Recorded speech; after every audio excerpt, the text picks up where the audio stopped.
This is Great FM. Napoleon Bonaparte has this saying, a leader is a dealer in hope. And I actually think that's very well articulated as a thought, because in terms of describing what it means to be a leader, that comes pretty close. Welcome to another edition of our series, Great FM, everybody, the official podcast from greytHR. You've got me, Ahalya, hopping on another conversation as we take our interactions relevant to the world of HR one step further with every episode. Today, we're going to be exploring the world of leadership and what it actually takes to build good, trustworthy, and visionary leaders. A lot of questions come up when it comes to a theme like this. What does it mean to be a good leader? What are the qualities a good leader must possess? And what happens when we aren't led by good leaders? The success of anything, an initiative, a program, an organization, a country, comes down to this crux, good leadership. So let's dive into what makes the leaders of tomorrow in the world of corporate. Joining us for this sure to be riveting and engaging conversation is Emma Davies, Chief People and Culture Excellence Officer, Masafi LLC. Hi, Emma. How are you doing? I'm good. How are you? Really lovely. Thank you so much for giving us your time and joining us on this podcast. It's going to be a very interesting conversation because leadership, very, very subjective, right?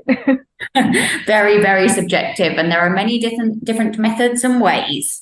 Absolutely. So let's start there. I think that's a good launch point. Everybody kind of has their own standard of what defines a good leader, and everyone needs a different kind of leader at different points in their lives. But what, according to you, in an organization would make a good leader if, you had to set kind of like a standard benchmark?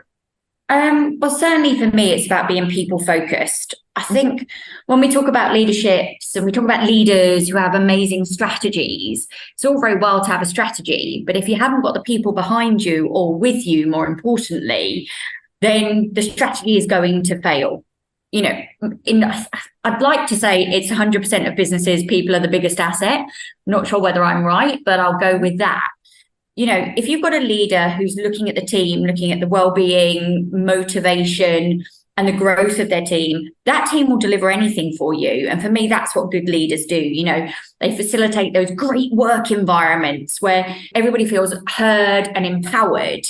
Emotional intelligence and empathy for me are high up there with leadership skills. Absolutely. And, your voice brings an interesting perspective to this podcast because we're not talking about leadership, everyone, just in India right now. We're talking about leadership from across the world. I mean, Emma's joining us currently from UAE. Isn't that right? That's correct. I'm in Dubai at the moment. Absolutely. And I think, the other deal with planning for good leadership is when an organization moves hands from a good leader to maybe not so great a leader, I think the impact of that is very, very visible. You can feel good leadership, but you can also really feel bad leadership. Absolutely. Right? Absolutely. More than feel it. You can, you walk into any business and you can feel what it feels like. I know somebody came into our office recently to meet me and they said, it just feels right here. And they asked me how we measure that. And I said, well, actually, it's very difficult. But we rely on people like you telling us things like that it feels like there's good leadership. It feels like there's a good culture. Mm-hmm.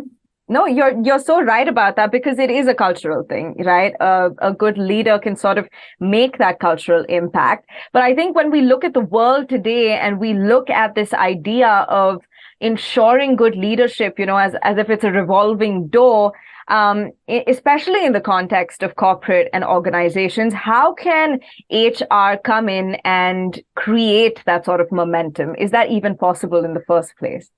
It is if you've got a great HR leader.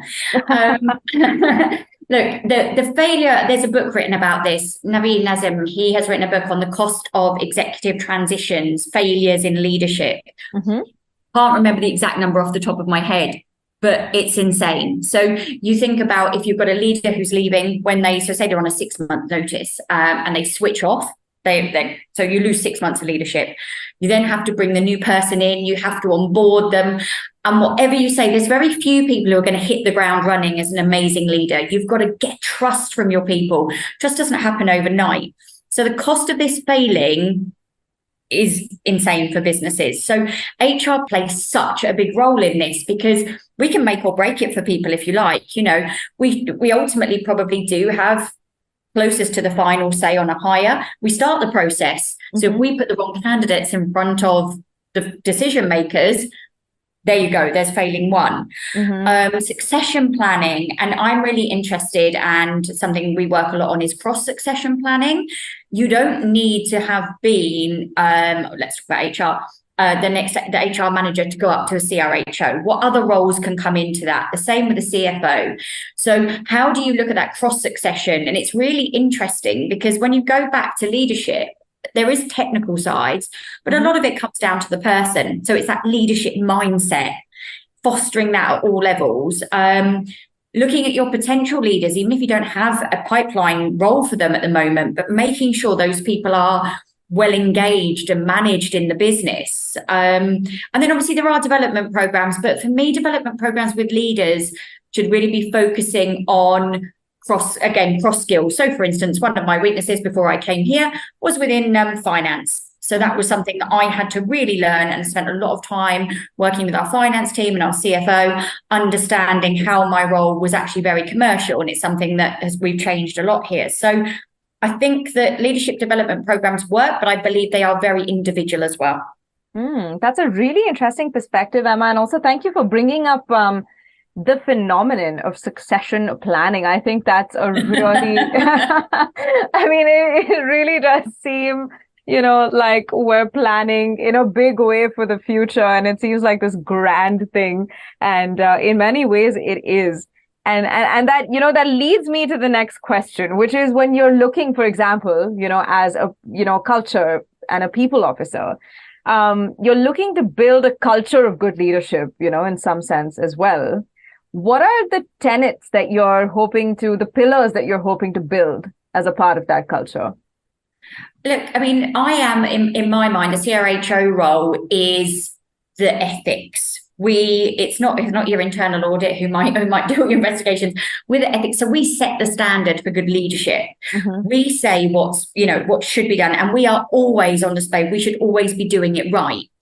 So when we talk about the pillars I look at, it's trust, collaboration, innovation, and continuous learning, but also acting as one, being transparent, having the ability to communicate constantly with people, and a willingness to understand what risks there are, but making sure the business understands those risks.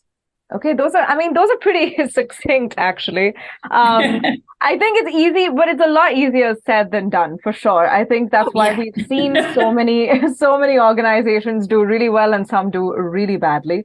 And it's really interesting also to trace, HR's role in all of that, because I think, you spoke of failing one, which is to put the wrong people in front of the decision makers, right? And just avoiding that in itself can lead to so much good. But does it benefit HR teams then to actually think of creating leadership development platforms? What does a platform like that even look like? Yeah, look, I mean, it does. And I've created several in my experience here in the Middle East. I found it a lot easier to do here, actually, than back in the UK. But it has to start with self-awareness, because if you think you are a leader, but you're not prepared to look at your own strengths and weaknesses and the impact you have on others, anything you do is going to fail. So there's a lot of self-awareness around the leaders. How to build relationships, that would be something that I'd look at immediately, because a leader who doesn't have good relationships with the rest of the business will ultimately not succeed. And adaptability, a leader's got to be able to turn their hand to probably absolutely anything at any moment. And emotional intelligence, again, going back to that for me, and every good or great leader that I've worked with has that understanding of people. That's really fascinating. As HR professionals, a lot of times are put in that space of just understanding people, right? And that's one of the biggest qualities looked for in HR professionals. And it's really interesting to trace how that's also something that needs to be looked at when you're choosing the next leader, and how that defines them, and how it really comes down, like you said, to the people that they are at the end of the day. Absolutely. Yeah. So, Emma, the other thing I do want to talk about, and I think this is a bit of, it's one of those fine lines to walk. But in an organization, especially for people who are ambitious, people who want to be in, that CXO position at some point, right? Want to be leaders, it can be a very, very cutthroat race to the top. But my question is, when that kind of environment exists, we've also seen the downsides of that, right? Of excessive competition, of, this tense environment, a tense workplace. As HR professionals, my question is forked, right? One, do HR professionals have a responsibility to diffuse this competition and make it like, a safe and pleasant race to the top? Or do they have a responsibility? And if they do have that responsibility, how can they do that? Look, I think, I'm not sure who created graduate programs, but let's start at the beginning. Mm-hmm. So graduate programs in most businesses, they have, say, 10 or 15 spaces. And then over a year, those graduates are taught to fight for a single place. Yeah. I think that's correct, wouldn't you say, in your experience? Of course. I mean, I know so many friends who are in that position right now who are fighting, for that one spot. Mm-hmm. Well, that's just awful. We're creating that awful environment where I'm not going to help you and you're not going to help me because I've got to protect myself. We're encouraging that behavior. So for me, it starts there. So the graduate programs that I've run and created, you have a space for every graduate, and they've been successful. Mm-hmm. And they've achieved more than you would have achieved by just having them act like cutthroats for one place. So absolutely, HR have a responsibility because we created programs like that.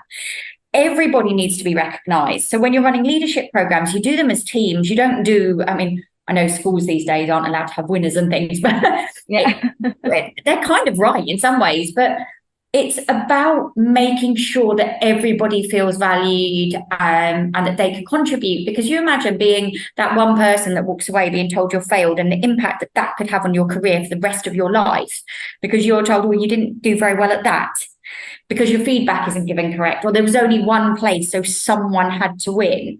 I mean, after all, it's not The Apprentice. It's not that, it's work, it's people's entire lives. Yeah. So I think for me, HR do have a responsibility to the people in the business to make sure that doesn't happen.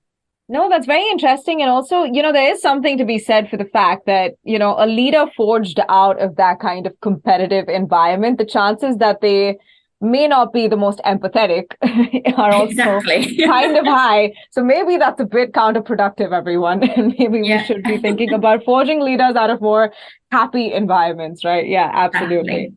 Mm-hmm.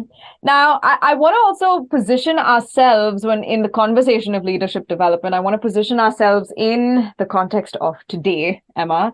We are all about the times of tech and the times of AI. It's all we've been hearing about. It's all we're going to be talking about for a while now. I have a feeling. But you know what? There might be an opportunity there. So do you think, in your experience so far, have you been able to leverage technology or AI to actually develop good leaders? Is that something you're looking at doing? It's not something we've done just yet, but it's something we are doing, and I think, or will do. Sorry, it's in a plan, but it's how you use it and use it the right way. For instance, if you say to people, "Oh, it's going to help you cheat on exams," then they're going to learn how to do that very quickly and find out how not to cheat. That's people's natural tendency, or not to get caught cheating. I think for me, where we're going with technology at the moment, certainly being in the retail industry, is to look more at our customer side of things rather than our people, because we're still firm believers in this business that good leaders are built from within. And we use our skills here and our ability to train people to do that at the moment. And a lot of people still really enjoy that, especially in this region. People do still feel like they need to have attended a training course to have learned something. So we use a lot of mentoring and coaching. But of course, technology through coaching is amazing because you can coach anybody anywhere in the world now. That is so true. That's very true. And you can actually open the doors to, all kinds of leadership. Again, I think the idea of being a leader, a lot of times is just synonymous now with the whole CXO title, but you can be a leader in many different ways aside from that title as well. And it opens the doors to new opportunities for sure. I also think that, the concept of you mentioned this before, to create a safe environment, to create an environment where everybody is included and recognized is very important. Just to bring some intersectionality to the conversation today, what role do you think DEIB, another very important priority, right, for HR professionals all over the world, plays when it comes to creating good leaders? Is that actually, have we got that intersection correct? Is that something that we're considering? I think it's still being worked on. I mean, okay. For me personally, inclusion is so important. And we talk about inclusion from all levels here. So for me, it's things like where you say, well, we sent our senior managers to a retreat in America and it cost us, $85,000 each, but we can't do one simple thing for one of the essential workers.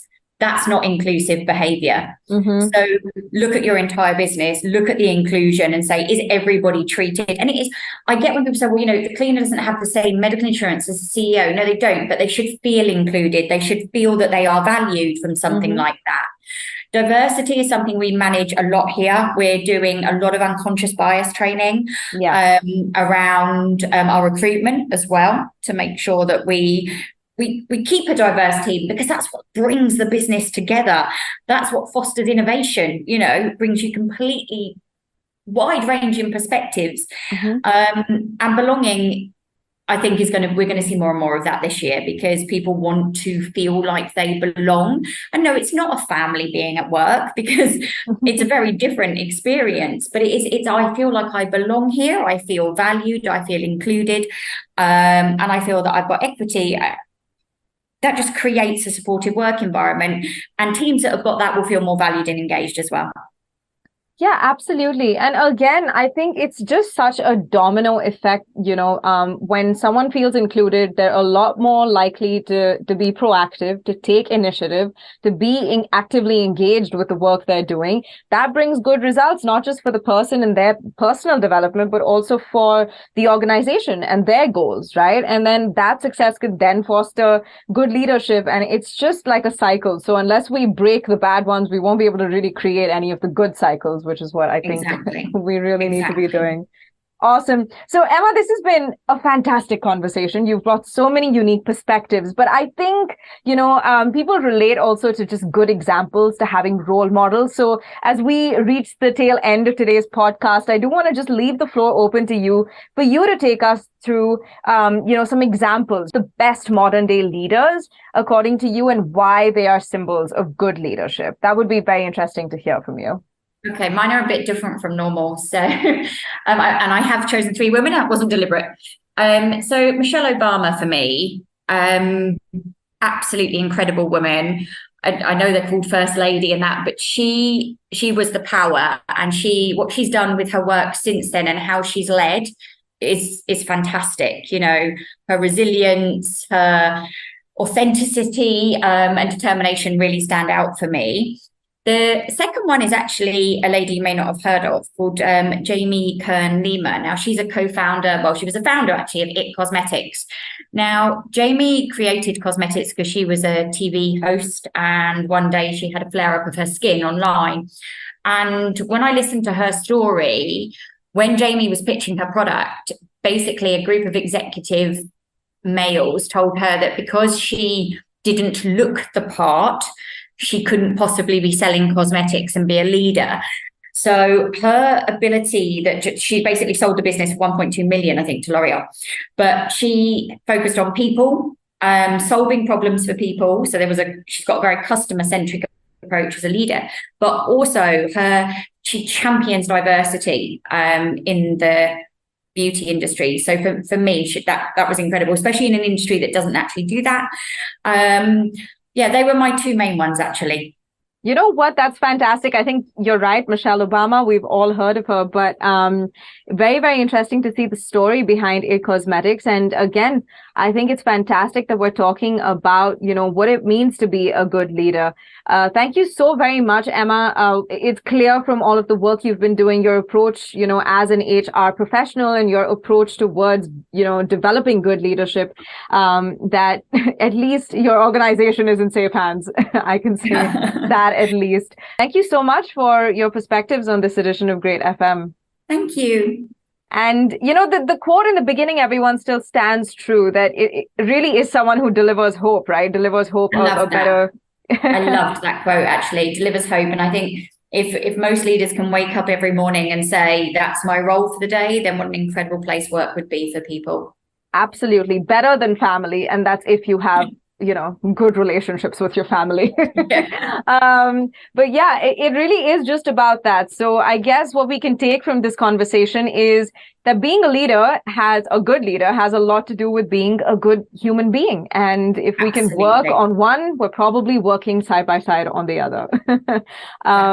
That's all for today's conversation on Great FM, everybody. I'll catch you on the next one, but I think a lot to soak up from this interaction. Stay safe and stay happy. This is Great FM.